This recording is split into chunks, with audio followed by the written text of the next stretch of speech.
Boa noite, sejam bem-vindos a esta transmissão organizada pela Paulinas Editora.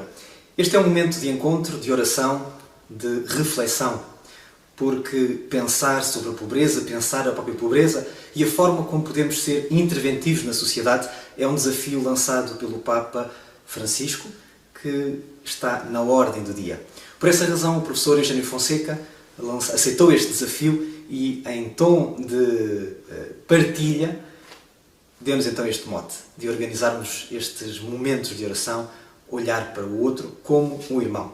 Este subsídio para o Dia Mundial dos Pobres podem encontrá-lo no nosso site em paulinas.pt, e estes momentos são momentos de partilha porque, na verdade, graças à internet, graças à tecnologia, estamos neste momento ligados para o mundo.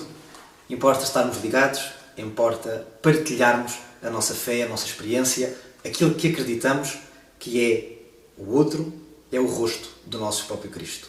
Aquilo que fizermos ao mais pequeno dos nossos irmãos é a Cristo que o fazemos. A Irmiliete, juntamente com as restantes irmãs paulinas, vão acompanhar este encontro e contamos hoje com a participação especial do Padre Daniel Nascimento, um padre da Diocese de Setúbal, que está neste momento a fazer o seu doutoramento na Terra Santa, especializando-se em Sagrada Escritura. Fica o convite para rezar connosco nos próximos minutos. Este é um convite da Paulinas Editora. A vida a acontecer. Com o regresso da minha congregação, as Auxiliadoras da Caridade, à Diocese de Setúbal, a diretora do Centro de Apoio a Pessoas Sem Abrigo, uma das valências da Cáritas Diocesana de Setúbal, convidou-me para iniciar a animação de um grupo de adultos utentes deste centro, que teria como objetivo o conhecimento da Bíblia, a reflexão e a oração, a partir de casos concretos, vividos pelos participantes e lidos à luz da Palavra de Deus. Em média, reuniam-se 15 pessoas, cada uma com a sua dramática história. Cada encontro semanal iniciava-se com a Palavra de Deus, a partilha espontânea e livre de vivências antigas ou atuais dos presentes. A seguir, vai-se à descoberta do que Jesus poderia dizer sobre os factos narrados a partir da Sagrada Escritura. Após um tempo de diálogo, quem deseja fala a Deus das suas alegrias e frustrações. Têm sido tempos de verdadeira ação da denominada Lécio Divina. A vida iluminada pela Palavra, a vida que se vai transformando a partir da encarnação da Palavra, a vida rezada com a Palavra e a vida. Até agora já passaram pelo grupo 25 pessoas. A saída de alguns teve a ver com alterações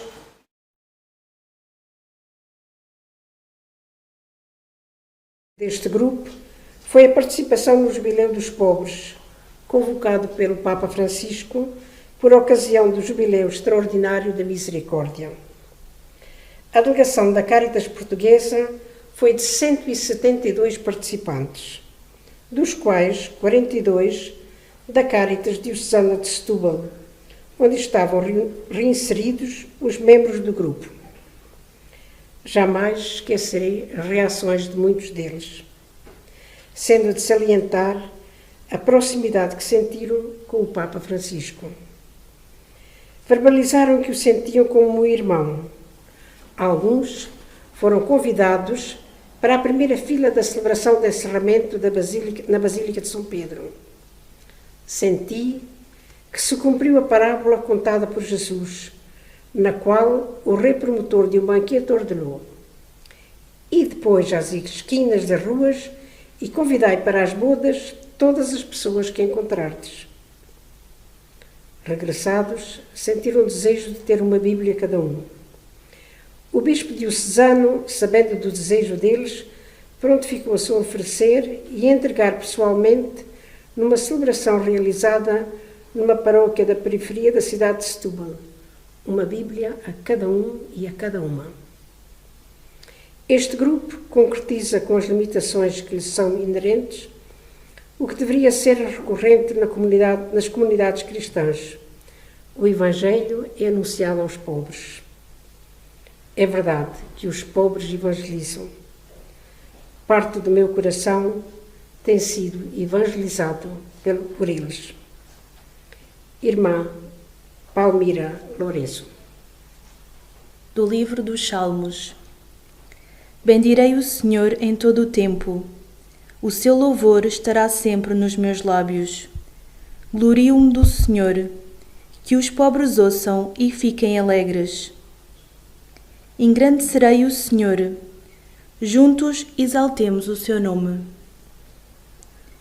Procuro o Senhor e ele me atende, e dos meus temores todos me livra. Contemplai-o e estareis radiantes. O vosso rosto não ficará envergonhado.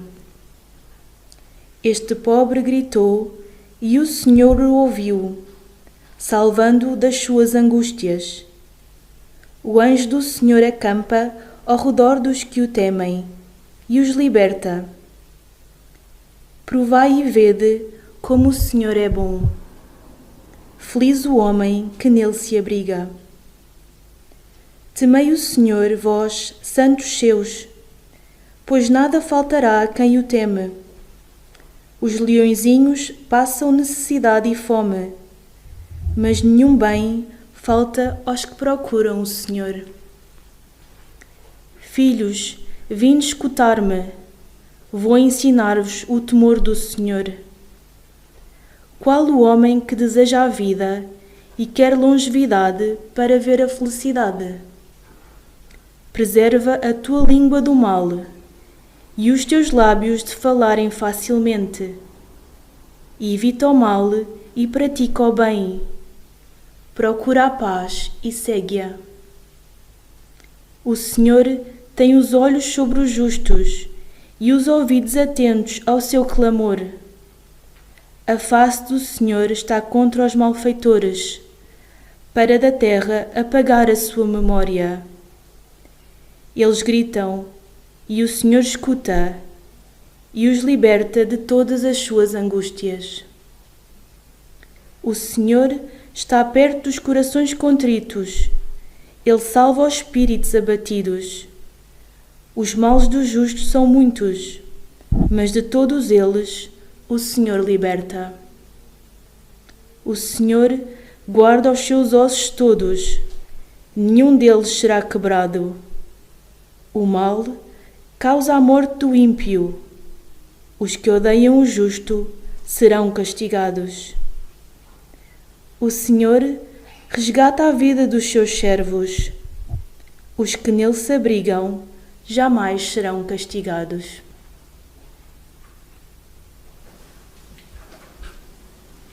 Glorio-me no Senhor, que os pobres ouçam e fiquem alegres. Irei ao Senhor em todo o tempo, o seu louvor estará sempre nos meus lábios. Este pobre gritou e o Senhor o ouviu, salvando-o das suas angústias. Provai e vede como o Senhor é bom. Feliz o homem que nele se abriga. Mensagem do Papa Francisco. Página a página, descobrimos um precioso compêndio de sugestões sobre o modo de agir à luz de uma relação íntima com Deus Criador e amante da criação, justo e providente para com todos os seus filhos. Mas a constante referência a Deus não impede de olhar para o homem concreto. Pelo contrário, as duas realidades estão intimamente conexas. Demonstra-o claramente o texto de onde se tirou o título desta mensagem. São inseparáveis a oração a Deus e a solidariedade com os pobres e os enfermos. Para celebrar um culto agradável ao Senhor, é preciso reconhecer que toda a pessoa, mesmo a mais indigente e desprezada, traz gravada em si mesma a imagem de Deus. De tal consciência deriva o dom da bênção divina atraída pela generosidade praticada para com os pobres. Por isso, o tempo que se deve dedicar à oração não pode tornar-se jamais um álibi para descuidar o próximo em dificuldade. É verdade o contrário. A bênção do Senhor desce sobre nós e a oração alcança o seu objetivo quando são acompanhadas pelo serviço aos pobres. Como permanece atual também para nós este ensinamento? Na realidade, a palavra de Deus ultrapassa o espaço, o tempo, as religiões e as culturas. A generosidade que apoia o vulnerável, consola o aflito, mitiga os sofrimentos, devolve dignidade a quem dela está privado, é condição para uma vida plenamente humana. A opção de prestar atenção aos pobres, às suas muitas e variadas carências, não pode ser condicionada pelo tempo disponível ou por interesses privados, nem por projetos pastorais ou sociais desencarnados. Não se pode sufocar a força da graça de Deus pela tendência narcisista de se colocar sempre a si mesmo em primeiro lugar. Manter o olhar voltado para o pobre é difícil, mas tão necessário para imprimir a justa direção à nossa vida pessoal e social. Não se trata de gastar muitas palavras, mas antes de comprometer concretamente a vida, impelidos pela caridade divina. Todos os anos, com o Dia Mundial dos Pobres, volto a esta realidade fundamental para a vida da Igreja, porque os pobres estão e sempre estarão conosco para nos ajudar a acolher a companhia de Cristo na existência do dia a dia. Na mensagem deste ano do Papa Francisco para o Dia Mundial dos Pobres, a Sagrada Escritura constitui, nas suas palavras, um código sacro que se deve seguir na vida, ilustrado pela sabedoria antiga que se encontra no livro de Ben Sirá, o Eclesiástico, como por vezes se chama, de acordo com o seu título na tradição latina. É esta obra que o Santo Padre vai escolher o título da mensagem, citando Ben Sirá 7,32, estende a tua mão ao pobre. Vale a pena escutar este passo que os primeiros números da mensagem tomam como base para a reflexão. Estende a tua mão ao pobre, a fim de que a tua bênção seja perfeita. Dá de boa vontade a todos os vivos, e não recuses o teu benefício a um morto. Não fujas dos que choram, e faz companhia aos que estão aflitos. Não sejas preguiçoso em visitar um doente, porque é assim que lhe cativarás o afeto. Em todas as tuas obras, lembra-te do teu fim e jamais haverás de pecar. Diz-nos o Papa que estes conselhos, colocando na mesma categoria do pobre não apenas aquele que chora, o enlutado e o doente, mas até o próprio morto, recordam-nos que toda a pessoa, mesmo a mais indigente e desprezada, traz gravada em si mesma a imagem de Deus. De tal consciência deriva o dom da bênção divina, atraída pela generosidade praticada para com os pobres. Esta generosidade, que na Bíblia por diversas vezes se expressa no termo grego charis, isto é, graça, benefício, dom, tem, portanto, os pobres como especial objeto. Não será este o lugar apropriado para uma reflexão sistemática sobre os pobres na Escritura. Este breve apontamento pretende, ao invés, apontar algumas pistas de reflexão sobre o tema da pobreza na Sagrada Escritura. Afinal de contas, aquele que se identificou com o que tem fome, sede, necessidade de acolhimento, de roupa e de cuidados de saúde, cito Mateus 25, 31 a 46, não pode deixar de nos interpelar sobre o cuidado que temos ou não temos para com os pobres. Hoje é costume dizer-se que a história é escrita pelos vencedores, que sabemos a perspectiva dos poderes que se impuseram e não dos que foram derrotados, e muito menos do ponto de vista do cidadão comum. Não faltam hoje aqueles que acusam a Bíblia de apresentar um ponto de vista patriarcal, machista, misógino, exclusivista e de não dar voz, por exemplo, às mulheres. Mas se é verdade que os textos foram necessariamente escritos por gente instruída, pelos escribas de Israel e pelos círculos sacerdotais ligados ao templo, no caso do Antigo Testamento, ou por apóstolos carismáticos, como São Paulo, não é menos verdade que quer o Antigo, quer o Novo Testamento expressam a fé de uma comunidade de fiéis, de uma assembleia na qual, por vezes, os excluídos da sociedade têm um papel preponderante. Basta verificar que 3 livros do Antigo Testamento têm como protagonista uma mulher, Ruth, Esther, Judite, ou que os vários livros históricos contam as façanhas de um povo que, à luz da história universal, pouco contou nos anais da sua era, ou ainda que as comunidades neotestamentárias, tão preponderantes nas cartas de São Paulo, contariam, afirmam unanimemente os especialistas, com poucas dezenas de pessoas.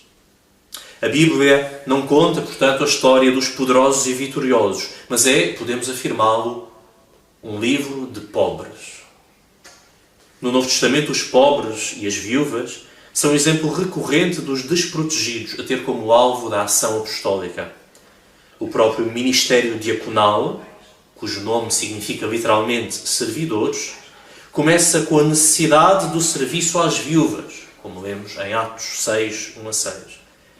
Viúvas estas que são particulares vítimas de uma sociedade, e aqui não apenas em Israel, mas em todo o mundo antigo, onde a mulher estava quase sempre dependente economicamente do marido, e, portanto, a privação do esposo equivaleria à privação do sustento. Talvez de uma forma mais clara ainda do que nos Evangelhos, é a Epístola de Tiago que nos oferece um ponto seguro de reflexão sobre a dimensão religiosa, cristã, do cuidado com os pobres. Em Tiago 1,27 lemos: a religião pura e sem mácula diante daquele que é Deus e Pai é esta: visitar os órfãos e as viúvas nas suas tribulações. E num exemplo muito claro e atual, São Tiago diz: meus irmãos, não tenteis conciliar a fé em Nosso Senhor Jesus Cristo com a acessão de pessoas. Suponhamos que entra na vossa assembleia um homem com anéis de ouro e bem trajado, e entra também um pobre, muito mal vestido, e dirigindo-se ao que está magnificamente vestido, lhe dizeis: senta-te tu aqui, num bom lugar, e dizeis ao pobre: tu fica aí de pé, ou senta-te no chão, abaixo do meu estrado. Não é verdade que então fazeis distinções entre vós mesmos e julgais com critérios perversos? Ouvi, meus amados irmãos, porventura Deus não escolheu os pobres segundo o mundo para serem ricos na fé e herdeiros do reino que prometeu aos que o amam? Conclui o apóstolo: de que aproveita, irmãos, que alguém diga que tem fé se não tiver obras de fé? Acaso essa fé poderá salvá-lo? Se um irmão ou uma irmã estiverem nus e precisarem de alimento cotidiano e um de vós lhe disser: ide em paz, tratai de vos aquecer e de matar a fome, mas não lhe dais o que é necessário ao corpo, de que lhe aproveitará? Assim também a fé, se ela não tiver obras, está completamente morta. Mais ainda, poderá alguém alegar sensatamente: tu tens a fé e eu tenho as obras. Mostra-me então a tua fé sem obras, que eu pelas minhas obras te mostrarei a minha fé. Tiago 2, 14 a 18.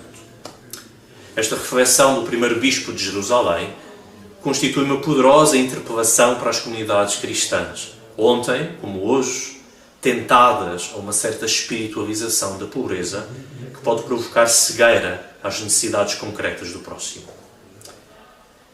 Afirmam os especialistas do pensamento de São Tiago que ele bebe não só de fonte evangélica, concretamente do Sermão da Montanha, Mateus 5 a 7, mas está também fortemente enraizado na tradição veterotestamentária, de forma particular nos textos que mais denunciam os atropelos à dignidade dos pobres, os profetas e os salmos.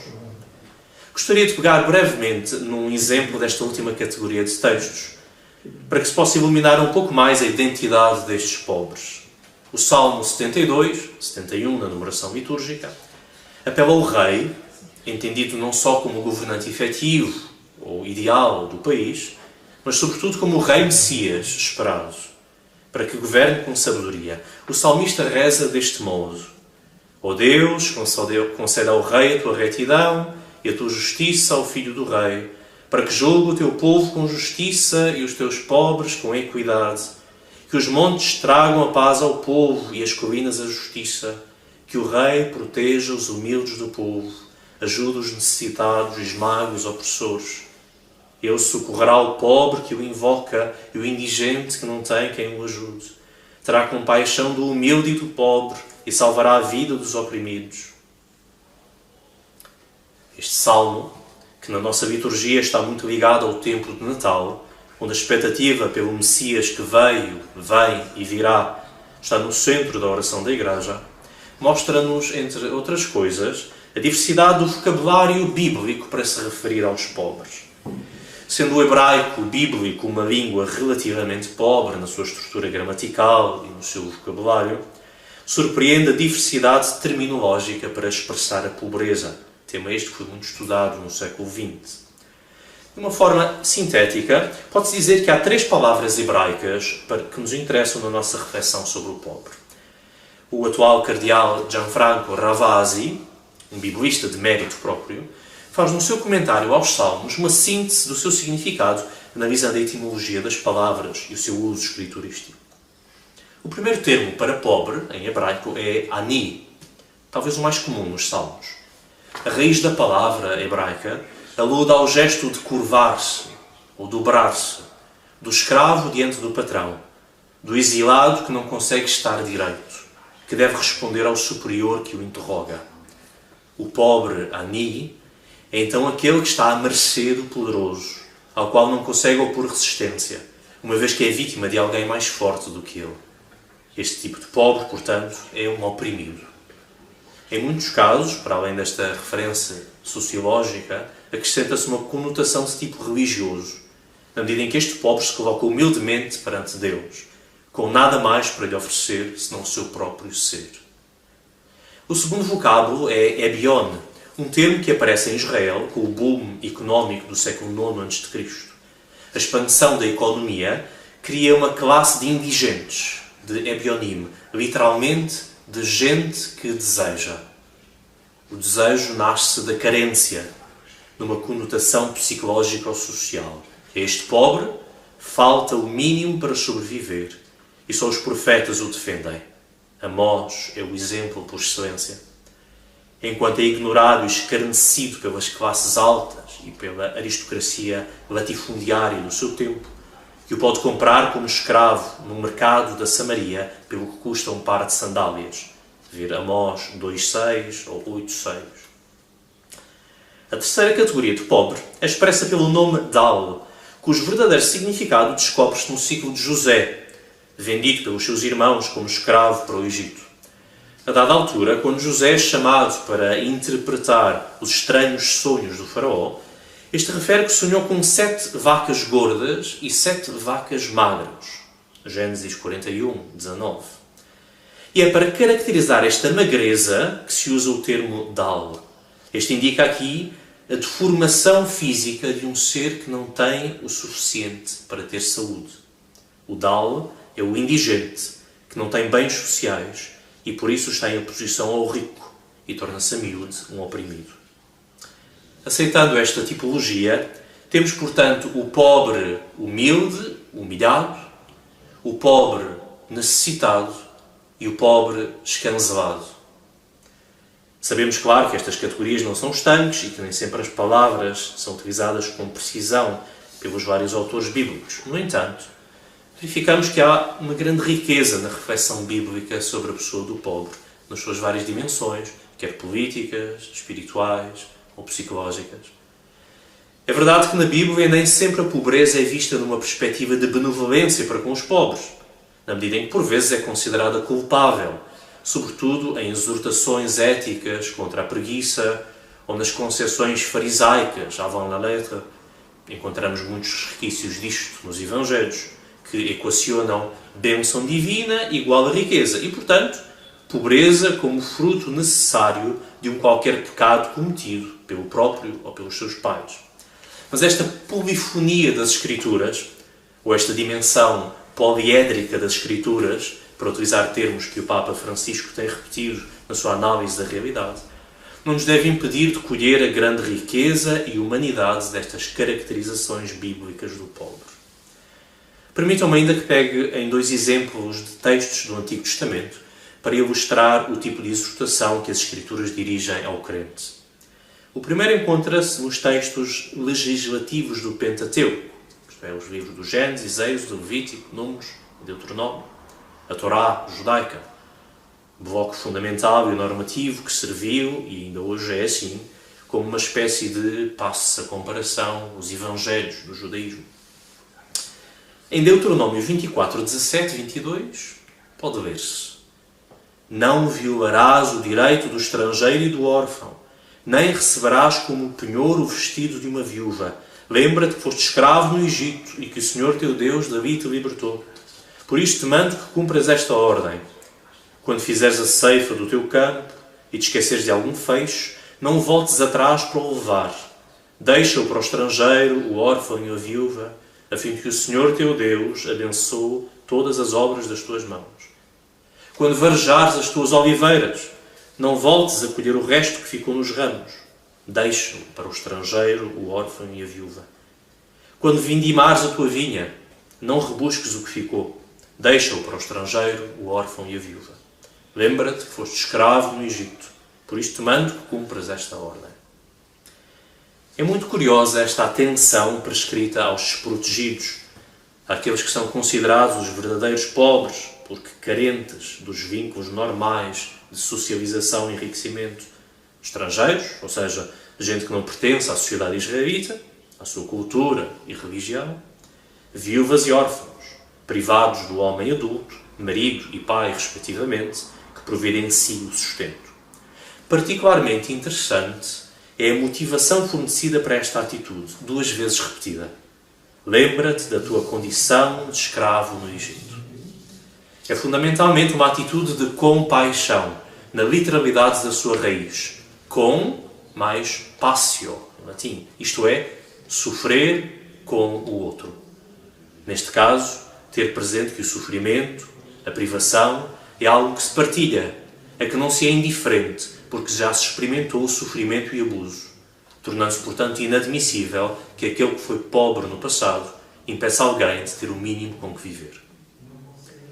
Outro exemplo eloquente encontra-se desta vez num livro também muito pouco lido, que nem sequer faz parte do cânon judaico, nem do das igrejas protestantes. O livro de Tobit, ou Tobias, como também é conhecido. Nele lemos a comovente história de Tobit, velho exilado judeu na Assíria, atual Iraque, e do seu filho Tobias, que, acompanhado pelo arcanjo Rafael, é forçado a viajar até Ecbatana, no atual Irão, e aí encontra herança, esposa e uma cura para a cegueira do seu pai, Tobit.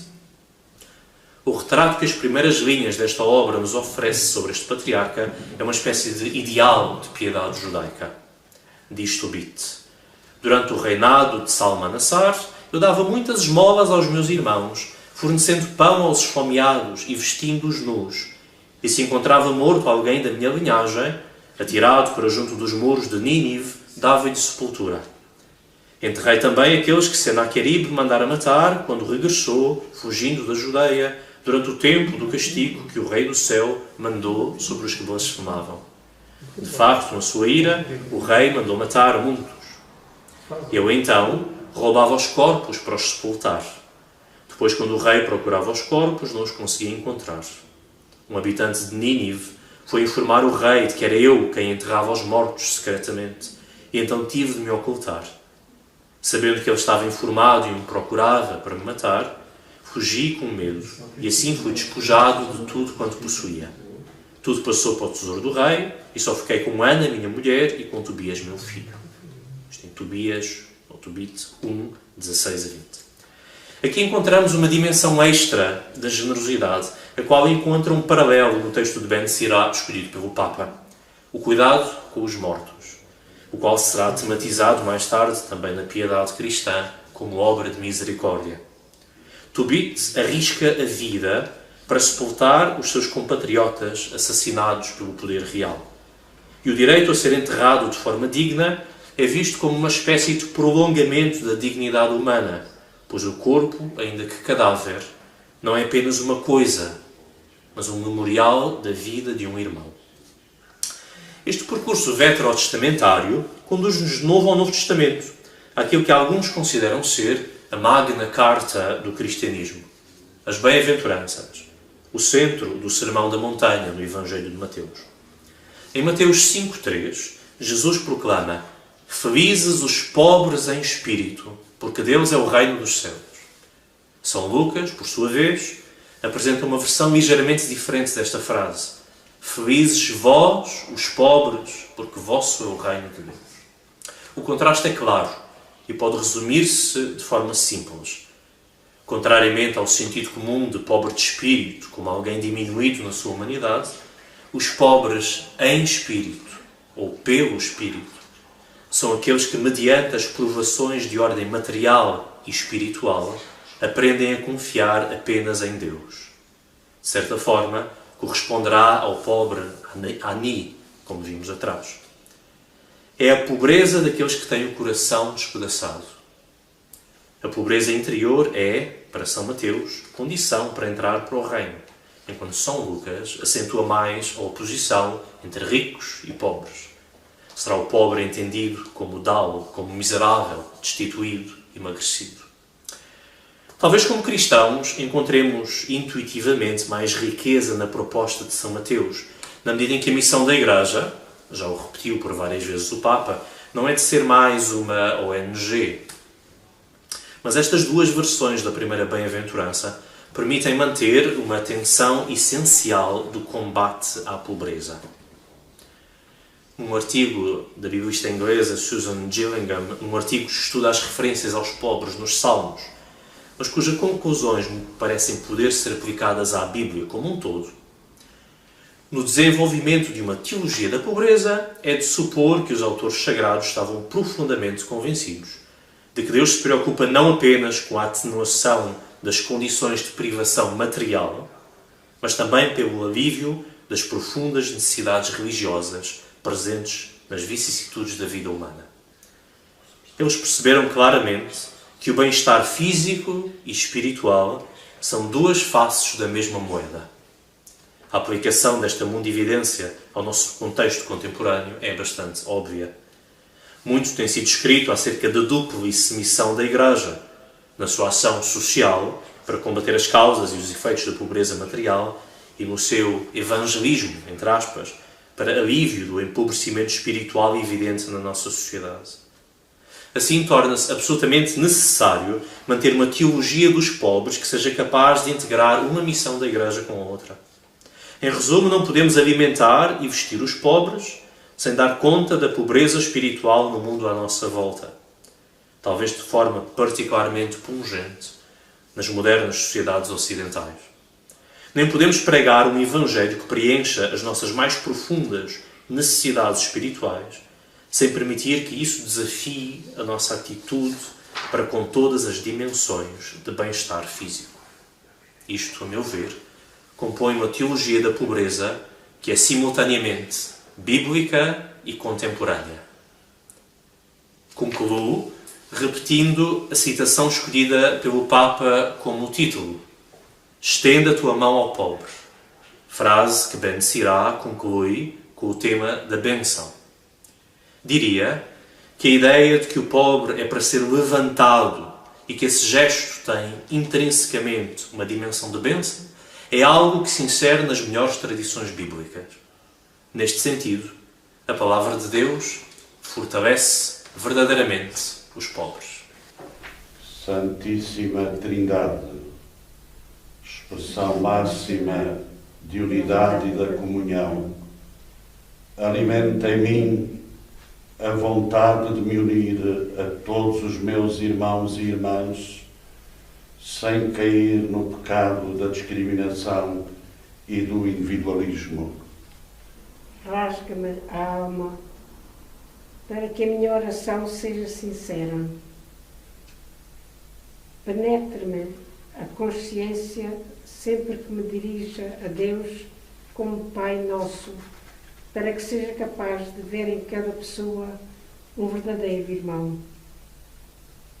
Enche-me de fortaleza, para que, ao ousar pedir ao Senhor que proteja os meus irmãos, em particular os mais fragilizados, me disponibilize a cooperar com Ele no que for necessário, para que as minhas súplicas sejam atendidas. Abre-me os olhos do coração, para que, ao aproximar-me dos pobres, veja em cada um deles, sem qualquer tipo de dúvida, a própria pessoa de Jesus. Fortalece-me o entendimento, de modo a ter sempre presente que as minhas preocupações com os pobres não se esgotem nas muitas orações que eu possa fazer. Concede-me a necessária sabedoria para não reduzir o meu diálogo com Deus a pedidos e mais pedidos, esquecendo-me de lhe agradecer todo o bem que se faz por levar a boa nova da libertação aos pobres. Aconselha-me a apresentar a Deus as reais e essenciais necessidades dos meus irmãos mais pequeninos e não o que julgo ser o que eles precisam. Inunda-me da tua ciência para ajudar os promotores económicos, sociais e pastorais, a fim de que todas as iniciativas tenham nos pobres os únicos destinatários. Alimenta-me a vontade para que seja firme na convicção de que a pobreza não agrada ao Divino Criador, que fez tudo a pensar em todos. Ajuda-me a seguir o exemplo de Maria, que saiu apressadamente logo que soube que a sua prima precisava da sua ajuda. E como ela, me apresse a estender a mão ao pobre. Amém. Amém. Durante esta semana, até nos voltarmos a encontrar na próxima quarta-feira, pela mesma hora, desde já, estão todos convidados, eu deixo-vos algumas sugestões para podermos concretizar na vida, individualmente ou em grupo, aquilo que durante esta noite estivemos a escutar, a refletir, a meditar e a rezar. Se estás integrado ou integrada em alguma paróquia, procura saber se existe um grupo de ação social e caritativa. Se existir, e se estiveres interessado ou interessada em colaborar, procura saber como fazê-lo. Se não existir, procura sondar algumas pessoas da tua comunidade para que esse grupo possa nascer. Mas não te esqueças dos jovens. Depois da concordância das pessoas em formar esse grupo, sugiro que se apresentem ao vosso parco e lhe façam uma proposta para que ele vos apoie na criação desse grupo. Que seja um grupo não de pessoas que em nome próprio vão levar o amor de Deus através da prática da caridade aos mais pobres, mas em nome de toda a comunidade. Portanto, um grupo que seja conhecido por toda a comunidade. Se pertence já a um grupo, uma conferência vicentina, uma Caritas paroquial, a um grupo socio-caritativo, um grupo de ajuda fraterna, desafia já os elementos do grupo a pensarem como é que hão de organizar, no dia 15 de novembro, a celebração do Dia Mundial dos Pobres. começa também já no grupo a rezar, a falar dos pobres a Deus. Gostava de deixar a sugestão de procurar pessoas que, não sendo cristãs, não deixam de fazer o bem, de prestar ajuda àqueles que estão em situação de maior necessidade. Aqueles que o Papa Francisco também fala na sua mensagem. Portanto, é este o convite que vos deixo como compromisso para esta semana, para darmos coerência à reflexão que aqui estivemos a fazer.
Depois de termos rezado juntos estas ladainhas, pedimos agora ao Senhor que nos abençoe.